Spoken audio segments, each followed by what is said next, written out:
সম্মানিত সুধীমণ্ডলী, সাংবাদিক বন্ধুগণ, এ পর্যায়ে আলোচনা নিয়ে আসার জন্য অনুরোধ জানাচ্ছি ঢাকা বিশ্ববিদ্যালয় ছাত্র সংসদের সম্মানিত ভিপি জনাব নুরুল হক নুরুকে। আউযুবিল্লাহি মিনাশ শাইতানির রাজিম। বিসমিল্লাহির রহমানির রহিম।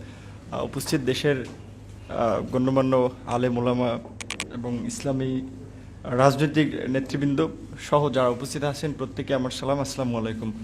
আজকের যে বিষয়টি আলোচনার টপিকস হিসেবে নির্ধারণ করা হয়েছে যে ভারতীয় আগ্রাসনের স্বরূপ এবং আমাদের স্বাধীনতার সংকট, এই হেডলাইনে অনেকে সাহস করে আলোচনা ও আয়োজন করবে না এই হেডলাইনটার কারণে। আপনি যদি দেশের বুদ্ধিজীবী, যারা তথাকথিত বুদ্ধিজীবী হিসেবে খুব পরিচিত, মিডিয়া মহলে যাদের একটা চাহিদা আছে, ধরেন যারা বিভিন্ন সময় সুপরামর্শ দিয়ে থাকে, কাজের সময় তাদেরকে পাবে না, তাদের কাছে যদি যান এরকম একটা হেডলাইন নিয়ে, আগেই বলবে যে এই লাইন চেঞ্জ করো, এইটা কীরকম, আমাদের স্বাধীনতা কি সংকটে পড়েছে।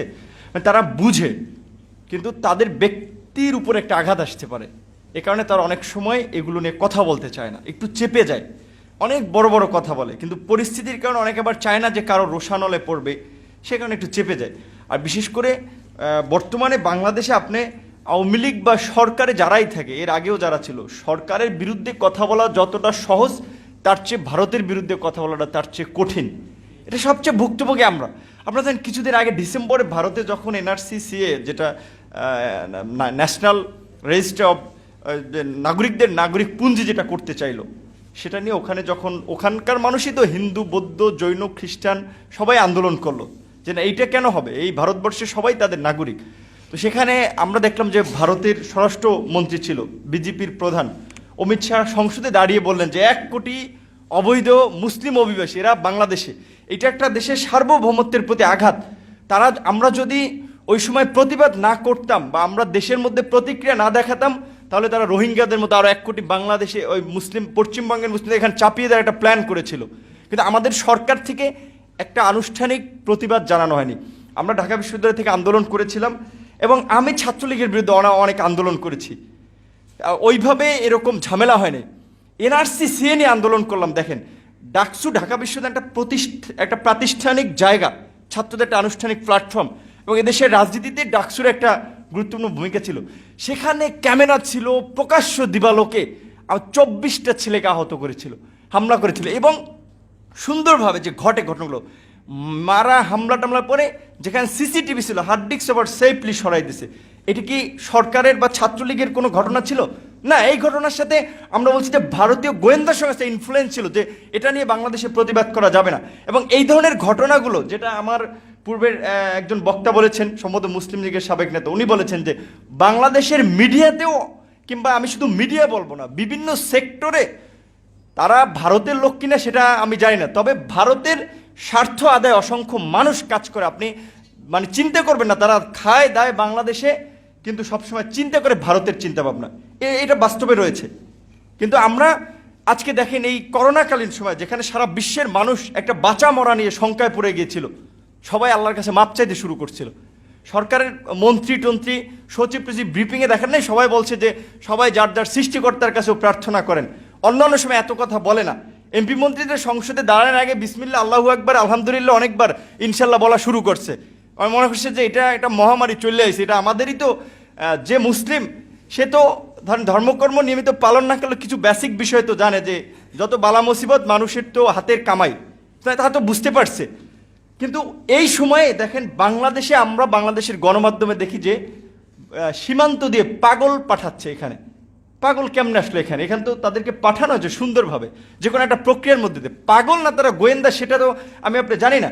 তারপরে আবার দেখুন, চলতি বছরে আপনি যদি দেখেন, জানুয়ারি থেকে জুন পর্যন্ত 25 জনকে সীমান্তে হত্যা করা হয়েছে। জানুয়ারি মার্চ থেকেই তো করোনার প্রকোপটা শুরু হলো, যেখানে মানুষ এক প্রকারের সীমান্ত যোগাযোগ বন্ধ করল নানা কারণে, সেখানে গুলি করে মানুষ মেরে ফেললো। অথচ ভারতের সাথে আর যে 5টা দেশের সম্পর্ক, এক জায়গায় একটা গুলির সাউন্ড হয় না। 2017 সালে নেপালের সীমান্তে একজন নেপালিকে, তরুণকে গুলি করা হয়েছিল। সেখানে ভারতে আমাদের দেশের মন্ত্রী মর্যাদার ভারতের নিরাপত্তা উপদেষ্টা অজিত দোভাল, তিনি নেপালিদের কাছে হাত জোর করে ক্ষমা চেয়েছিলেন। আর আমাদের প্রতিনিয়ত মারছে। সরকারকে একটা বিবৃতি জানিয়েছে, যে ভারত ডোন্ট কেয়ার। বাংলাদেশকে যেটা আপনি যদি দেখেন, ভারত বাংলাদেশকে মনে করে যে তাদের ইতিহাসের একটা পাদটিকা, যে আমাদের লং হিস্ট্রি লিখতে গেলে বাংলাদেশের নামটা আসবে, আমরা ওদেরকে সহযোগিতা করছি বা করতেছি, ওরা আমাদের নিয়ন্ত্রণে আছে। আমাদের বলতে গেলে যেমন রাজনৈতিক দলের যেমন অঙ্গ সহযোগী সংগঠন থাকে, এরা সেরকম একটা। আর মাঝে মাঝে তারা বাংলাদেশে যখন আপনারা এই ধরনের টপিকস নিয়ে আলোচনা করি, মাঝে মাঝে রাজপথে দাঁড়াই, তখন তারা একটা অস্বস্তিতে ভোগে। বাট এছাড়া কিন্তু বাংলাদেশকে তারা ওইভাবে গুরুত্ব দেয় না, কারণ জানে যে এখানকার ক্ষমতার নাটাই, প্রশাসনিক নাটাই, রাজনৈতিক নাটাই সব তাদের হাতে। আপনি চাইলে কিচ্ছু করতে পারবেন না। 1/11-এর সময় পরিস্থিতি দেখেছেন না? 1/11-এর যে সেনাপ্রধান জেনারেল মঈন আহমেদ একটা বই লিখেছে, ওই বইতে লিখেছে যে তারা যখন ক্ষমতা নেবে এখানকার, তিনি ভারতের প্রধানমন্ত্রী মনমোহন সিংকে বলেছিলেন যে এই পরিস্থিতিতে দেশে এরকম হবে, এখন আমরা আপনার সহযোগিতা চাই। তার সহযোগিতা চেয়েছিল, বিকজ তারা বুঝতে পেরেছিল যে তারা আর্মি যদি ক্ষমতায় নেয়, মিলিটারি পাওয়ারে আসে, বা যেহেতু রাজনৈতিক নাটাইটা তাদের হাতে, সুতরাং তাদেরকে লাগবে। তখন তার পজিটিভ একটা রিভিউ ছিল। ইভেন আপনার যে তত্ত্বাবধায়ক সরকার নিয়েও যে ওই সময়ে যে ধরেন তত্ত্বাবধায়ক সরকার ব্যবস্থা নিয়েও কারা গঠিত হবে, কি প্রক্রিয়া ফর্ম হবে, আমাদের সেখান তো 2008 সালের নির্বাচন তো আপনারা জানেন, অস্কার ফার্নান্দেস তারানকো, জাতিসংঘের মহাসচিব, সহকারী মহাসচিব, নানান ব্যক্তিরা এসেছিল। লন্ডনের ইকোনমিস্ট পত্রিকায় ভারতের প্রভাব নিয়ে তত্ত্বাবধায়ক সরকার গঠনে বা তাদের একেবারে জড়িত হওয়া নিয়ে বেশ বিশ্লেষণধর্মী কয়েকটা রিপোর্ট প্রকাশ করেছিল।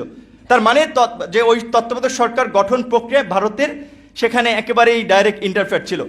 আবার সেই তত্ত্বাবধায়ক সরকার ব্যবস্থা বাংলাদেশ, যে আওয়ামী লীগ একসময় রাজপথে লড়াই করেছে বা সব দলগুলো, আবার আওয়ামী লীগ এসে কলমের খোঁচায় সেই তত্ত্বাবধায়ক সরকার ব্যবস্থা দূর করে দিল। যেহেতু ভারত তত্ত্বাবধায়ক সরকার ব্যবস্থায় সমর্থন ছিল, হয়তো রিমুভ করার পেছনেও তাদের একটা ইঙ্গিত ছিল যে তোমরা করো, আমরা আছি তোমাদের পিছনে। কারণ বাংলাদেশের কূটনৈতিক সম্পর্ক যদি দেখেন, সেখানে ভারতের সাথে 90-এর দশক সময়টা মোটামুটি একটু লিবারেল, একটু সক্রিয় কূটনৈতিক সম্পর্ক ছিল।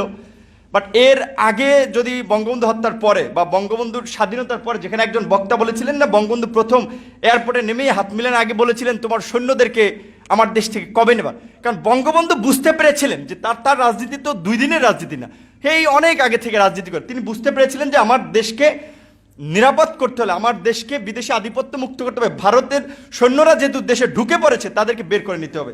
সেটা সাহসের সহিত বলেছিলেন বঙ্গবন্ধু। এবং ভারত আমাদের মুক্তিযুদ্ধে সহযোগিতা করেছিল, আমরা গ্রেটফুল, আমরা তাদের মঙ্গল কামনা করি সব সময়।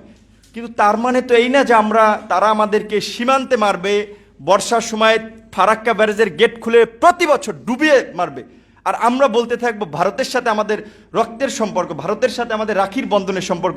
এই কথা যারা বলে থাকেন, হয় তারা আহাম্মক, না হলে তারা ভারতের দালাল একেবারে, যারা এই কথা বলে থাকেন। আমরা তো বলছি যে আমরা ভারতের প্রতি কৃতজ্ঞ, তাদের মানুষের সাথে আমাদের মানুষের তো খুব বেশি বৈপরীত্য নাই, কিন্তু বৈপরীত্যটা হচ্ছে রাষ্ট্রীয় পর্যায় থেকে। কারণ তারা এখানকার রাজনীতিটাকে এমনভাবে প্রভাবিত করে যে ক্ষমতায় যাওয়ার ক্ষেত্রে দেখেন, এই যে সীমান্ত হত্যাকাণ্ড ঘটছে না, এটা কি স্বাভাবিক কোনো ঘটনা? একটা দেশের কয়টা রাজনৈতিক দল সেটা নিয়ে প্রতিবাদ করছে, বিভিন্ন বিষয়ে তো প্রতিবাদ করে। এনআরসি সিএ নিয়ে যখন বলা হলো 1 কোটি মুসলিমকে বাংলাদেশে পাঠিয়ে দেওয়া হবে, রাষ্ট্রীয় পর্যায় থেকে কয়টা দল প্রতিবাদ জানাইছে? কারণ কেউ চায় নাই যে দাদাবাবুরা যাতে অসন্তুষ্ট হোক। এরকম একটা ভারত তোষণের রাজনীতি এখানে চলছে দীর্ঘদিন ধরে। আর বঙ্গবন্ধু এবং আরেকজন বক্তা বলেছেন যে বঙ্গবন্ধু এবং জিয়া হত্যাকাণ্ডের পেছনে আমরা মনে করি এটি দেশীয় কোনো ঘটনা ছিল না, আন্তর্জাতিক একটা বিশাল চক্রান্ত ছিল, এবং সেখানে হতে পারে ভারতের ইনভলভমেন্টও থাকতে পারে। বিকজ আপনি যদি দেখেন, বাংলাদেশকে ভারত সহযোগিতা করছে 74 সালে, আবার ভারত চেয়েছিল যে বাংলাদেশকে ব্যবহার করবে, তারা যে পাকিস্তান থেকে ছুটাইয়া তারপরে তাদের স্বার্থে ব্যবহার করবে। 74 সালে যখন ওআইসি, ইসলামিক দেশগুলোর যে সংস্থা, 74-এ যখন ওখানে যাবেন, বঙ্গবন্ধু সিদ্ধান্ত নেন, ইন্দিরা গান্ধী কিন্তু বঙ্গবন্ধুকে মানে তার মেসেজ পাঠিয়ে না যাওয়ার জন্য অনুরোধ করেছিলেন। বঙ্গবন্ধু কিন্তু গিয়েছিলেন, কারণ তিনি বুঝতেন এখানকার 90% মানুষ মুসলিম, সুতরাং আমি কেন মুসলমান দেশগুলোর সাথে একটা সহযোগিতার সম্পর্ক গড়ে তুলব না। তিনি কিন্তু গিয়েছিলেন।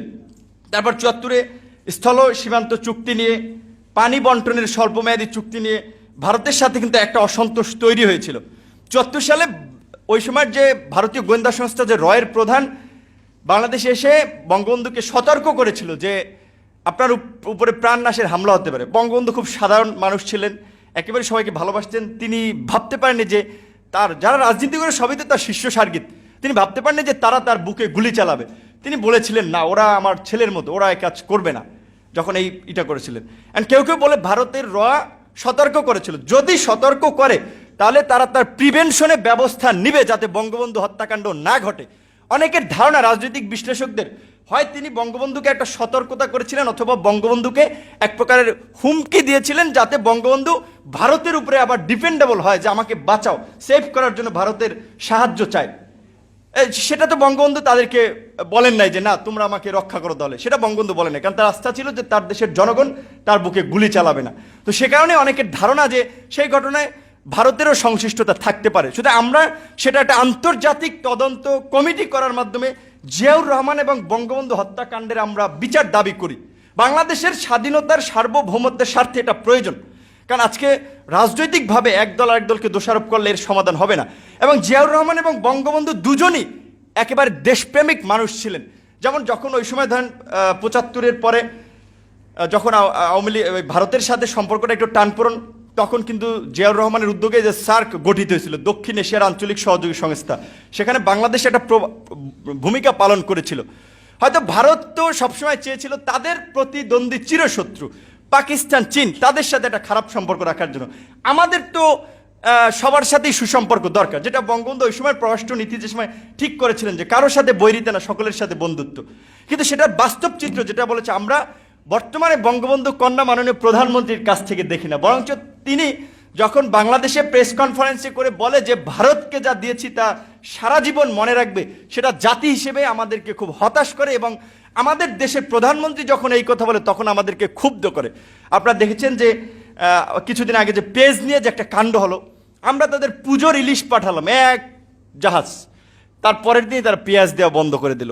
আমাদের সরকারের একটা মানে সামর্থ্য হয় না যে কেন তোমরা বন্ধ করছো, কারণ তোমাদের সাথে তোমাদের চুক্তি যেটা কন্টিনিউসলি আসতে থাকবে, হঠাৎ করে তুমি বন্ধ করতে পারো, তুমি মেসেজ দিতে হবে আমাকে যে আমার আগামী মাস থেকে সংকট, সেটা তো তুমি দাওনি। অথচ এগুলো নিয়ে কিন্তু তারা যতই আমরা আপনারা প্রেস ক্লাবে বলি, ওইদিকে বলি, সরকার কোনো আমলে নিচ্ছে না। এখন হচ্ছে সরকারকে যদি আমলে নেওয়াতে চান এবং বাংলাদেশের যেটা বলছেন যে আজকে যে আমাদের আপনার আগ্রাসন যদি রুখতে চান এবং আমাদের যে স্বাধীনতার সংকটটা হচ্ছে স্বাধীনতার পর থেকে এখনো ভারত প্রত্যেকটা ক্ষেত্রে ইন্টারফেয়ার করে যাচ্ছে, তাদের বলয় তৈরি করে রেখে যাচ্ছে। বাংলাদেশকে যেটা বলছে যে সিকিমের মতো নিবে না, কিন্তু বাংলাদেশকে শোষণ করবে রাজনৈতিকভাবে, অর্থনৈতিকভাবে, এবং তাদের হাতের পুতুল বানিয়ে রাখতে যাবে। সুতরাং সেখান থেকে যদি মুক্ত করতে চান তাহলে আমাদের ইসলামিক অন ইসলামিক মানে কোনো মানুষ, শুধু বাংলাদেশের যারা দেশপ্রেমিক জনগণ, তাদের একটা ঐক্য ছাড়া এই অবস্থার থেকে উত্তরণে সম্ভব না। সেজন্য আজকে ইসলামী আন্দোলনের পক্ষ থেকে এই ধরনের উদ্যোগ নেওয়া হয়েছে। এখানে অনেক ইসলামিক দলের নেতৃবৃন্দ আছেন, আমি তাদের প্রতি ধন্যবাদ জানাই। যে আপনারা অনেকে বলে যে হুজুররা খালি মসজিদ কেন্দ্রিক রাজনীতি করে, তাবলিগ কেন্দ্রিক, শুধু আপনারা আজকে আন্তর্জাতিক প্রেক্ষাপটে বর্তমানে বাংলাদেশ খুবই একটা যেমন ট্রাম্প কার্ড, মানে ট্রাম্প কার্ড বলতে আপনি যদি খেলতে পারেন আপনি জয়লাভ করবেন, আর যদি আমরা কারো খেলার পাত্র হই তাহলে আমাদের নিয়ে খেলবে, মানে ফুটবলের মতো, যেটা যদি আমরা প্লেয়ার হই আমরা লাথি খেতে পারবো, আর যদি ফুটবল হয় তাহলে আমাদের লাথি খাওয়া লাগবে। আজকে চীন যেভাবে বাণিজ্যিকভাবে বিশ্ব একটা রাইজিং শক্তি হচ্ছে, তারা চাচ্ছে যে বাংলাদেশে তাদের বিনিয়োগ করতে, বাংলাদেশকে হেল্প করতে, আবার ভারতও চাচ্ছে, আবার আমেরিকাও চাচ্ছে কৌশলগত কারণে যে আমাদের সাথে গুড রিলেশন তৈরি করতে। সুতরাং আমি কেন একটা দেশের উপরে ডিপেন্ডেবল হব? যেই তিস্তা চুক্তি এত বছরেও হয়নি, স্বাধীনতার 50 বছরে হয়নি, সেখানে চীন $100 কোটি তিস্তা ব্যারেজ প্রকল্পে সহায়তা করতে চাইছে। সুতরাং ভারত অখুশি হতে পারে, কিন্তু আমি কেন নিব না? তুমি তো আমাকে তিস্তা চুক্তি দিচ্ছ না। শুধু তিস্তা নয়, 54টি নদীর ন্যায্য হিস্সা আমরা পাচ্ছি না, যে কারণে বলা হচ্ছে যে আপনার শুকনা মৌসুমে উত্তরাঞ্চল ফেটে চৌচির হয়ে যায়, আর এইদিকে বর্ষার সিজনে আমাদেরকে ডুবিয়ে মারে ভারত। অথচ এই ফারাক্কা বাঁধ কিন্তু পরীক্ষামূলকভাবে 41 দিনের জন্য শুরু করেছিল। এবং আপনারা একটা কথা, যে মাওলানা ভাসানীকে এই দেশের মানে অন্যতম একজন নেতা বলা, আগ্রাসন বিরোধী নেতা বলা হয়, কারণ তিনি ওই সময় একটা কথা বলেছিলেন যে আমরা দিল্লির গোলামি করার জন্য পিন্ডি থেকে মুক্তি হয়নি, অর্থাৎ যে পাকিস্তানের রাজধানী ছিল, যে সেই পাকিস্তানকে ইন্ডিকেট করে বলছে যে কারণ দিল্লির দিকে তখন এভাবে আমরা দিল্লির আগ্রাসনে পরিণত হচ্ছি। কাজে আজকে সেই মাওলানা ভাসানীর সেই কথার যথার্থতা রয়েছে। আজকে এখানে আমরা রাজনৈতিক, সামাজিক, অর্থনৈতিক সব ক্ষেত্রেই ভারতীয় আগ্রাসনের শিকার। আজকে সাংস্কৃতিক ক্ষেত্রে বাংলাদেশের চ্যানেল বলেন বিটিভি সরকারের চ্যানেলটা ওখানে দেখাতে পারেনি, অথচ ভারতের সবগুলো চ্যানেল এখানে, এবং ভারতীয় চ্যানেলে এখানকার পণ্যের অ্যাড হয়। আর তাদের সংস্কৃতি অনেকে বলার চেষ্টা করে থাকেন যে ভারতীয় সংস্কৃতি আমাদের সংস্কৃতিটা মেলবন্ধন রয়েছে, তাদের সংস্কৃতির ক্ষেত্রে অনেক ক্ষেত্রে আমাদের ডিফারেন্স আছে, এটা মনে রাখতে হবে। কারণ আমাদের এখানকার সামাজিক মূল্যবোধ অনেকটা ভিন্ন রকম। আমরা এখানে হতে পারে একটা বিশ্ববিদ্যালয়ে পড়ুয়া একজন ছেলে টি শার্ট পরে, জিন্স পরে, কিন্তু সেও নামাজ কালাম পরে এবং ধর্ম যেই জিনিসটাকে একেবারে ব্যান করে সেটার প্রতি তার খুব একটা আগ্রহ থাকে না। কিন্তু এখন এই যে দেখেন সোশ্যাল মিডিয়ার পেজ মেজ, ভারতীয় বিভিন্ন সিরিয়াল টিরিয়াল, তারপরে আরও কি যেন বলে আপনার অনেকগুলো, এগুলো বাংলাদেশের যুব সমাজকে কিংবা বাংলাদেশের সাংস্কৃতিক ক্ষেত্রে একটা বড় ধরনের আগ্রাসন। তো আজকে এই আলোচনার জন্য আপনাদেরকে ধন্যবাদ জানাই। এবং আরেকটা কথা বলেই শেষ করব, যেটা আমি বলছিলাম যে বাংলাদেশ এখন আন্তর্জাতিক ক্ষেত্রে খুবই গুরুত্বপূর্ণ। যেমন চায়না যেমন ওয়ান বেল্ট ওয়ান রোড প্রকল্পে বাংলাদেশকে নিতে চাচ্ছে, আমেরিকা সহ আবার তার মিত্ররা আবার আপনার এশিয়া প্যাসিফিক করিডোর করতে চাচ্ছে, সেখানেও তারা বাংলাদেশকে চাচ্ছে। ভারত সহযোগিতা করতে চাচ্ছে, আমাদেরকে আমেরিকা চাচ্ছে, চায়না চাচ্ছে। আমাদের স্বার্থের জন্য যাদের সাথে সম্পর্ক করার দরকার সেই সম্পর্কটা করতে হবে। আর আজকে যেহেতু ইসলামিক দল সময়ের এখানে প্রোগ্রাম, সেজন্য একটা কথা বলে শেষ করব। আমাদের দেশে রাষ্ট্রধর্ম ইসলাম, আপনারা খুব সন্তুষ্ট আছেন। রাষ্ট্রধর্ম ইসলাম সেটা নিয়ে আমি বলছি না, আমি বলছি কিন্তু এখানকার যারা ইসলাম বা ধর্মের ক্ষেত্রে কতটুকু মূল্যায়ন পায় মানুষ। আপনি দাড়ি টুপি নিয়ে যদি চাকরি বাকরির একটা ভাইবা বোর্ডে যান, হয়তো খুব কম মানুষ আপনাকে প্রেফার করবে যে এই লোকটাকে আমরা নেই। ম্যাক্সিমাম লোকের একটা বিরূপ ধারণা যে হুজুরদের। তাহলে এই পরিবেশটা কেন তৈরি হলো? এই ব্যারিয়ারটাও ভাঙার জন্য আপনাদেরকে সমাজের সকল ধারায় মিশতে হবে, সকল জায়গায় আপনাদের প্রতিনিধিত্ব নিশ্চিত করতে হবে এবং আপনাদেরকেও আপনাদের জায়গা থেকে দাবি জানাতে হবে। শিক্ষকদের সংগঠন আছে, শিক্ষক সমিতি, আমলাদের সংগঠন আছে, আপনাদেরও যারা বিশেষ করে ধর্মীয় বিষয়গুলোকে খুব ভালোভাবে ছড়িয়ে দিতে চান বা এই বিষয়গুলো নিয়ে কাজ করে চান, ইসলামিক চিন্তাভাবনা করেন, তাদেরকেও এই বিষয়টা আজকে সামনে আনতে হবে যে মাদ্রাসার ছাত্রদেরকে কেন বিভিন্ন ক্ষেত্রে বৈষম্যের শিকার করা হয়। দাওরা হাদিসকে মাস্টার্সের সমমান দিছে, কিন্তু দাওরা হাদিসের মাস্টার্সের সার্টিফিকেট নিয়ে একটা ছেলে জেনারেল লাইনের ছেলের সাথে কি চাকরির প্রতিযোগিতায় কোথাও টিকবে? টিকবে না। কারণ সে তো বাংলা ইংলিশ যেই প্যাটার্নে কোশ্চেন হয় সেটা তো সে পরে আসে না, ওইভাবে চর্চা করে আসে না। প্রয়োজনে তাদের জন্য যে কর্মক্ষেত্রগুলো আছে সেখানে তাদেরকে ব্যবস্থা করতে হবে কর্মসংস্থানের। আপনি একজন ইমামের পিছনে নামাজ পড়তে পারেন, রাষ্ট্রপতিও তার পিছনে নামাজ পড়তে পারে। আপনি ওই ইমামকে একটা মন্ত্রিত্ব দেবেন, তা তো দিবেন না, তার পিছনে নামাজ পড়তে পারেন, মন্ত্রীও দাঁড়াই যায়। কিন্তু সুতরাং যাদের যেখানে প্রয়োজন আপনাদের অধিকার আদায়ের জন্য আপনাদেরকে কথা বলতে হবে। রাজনীতির পাশাপাশি এই যে মাদ্রাসার ছাত্র বড় একটা গোষ্ঠী, তারা যে বৈষম্য শিকার, এটাও তুলে নিয়ে আসতে হবে। এবং আজকের এই আয়োজনের জন্য বা আমাকেও ছাত্রনেতা হিসেবে এখানে ইনভাইট করার জন্য আপনাদেরকে ধন্যবাদ জানাই। আসসালামু আলাইকুম। অসংখ্য ধন্যবাদ বাংলাদেশের ছাত্র সমাজের প্রতিনিধি ডাকসুর ভিপি নুরুল হক নুরুকে।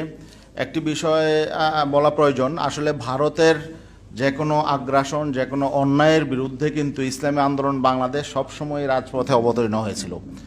এনআরসির বিরুদ্ধে, টিপাইমুখ বাদের পরিকল্পনার বিরুদ্ধে কিন্তু ঐতিহাসিক লং মার্চ করেছিল ইসলামী আন্দোলন বাংলাদেশ।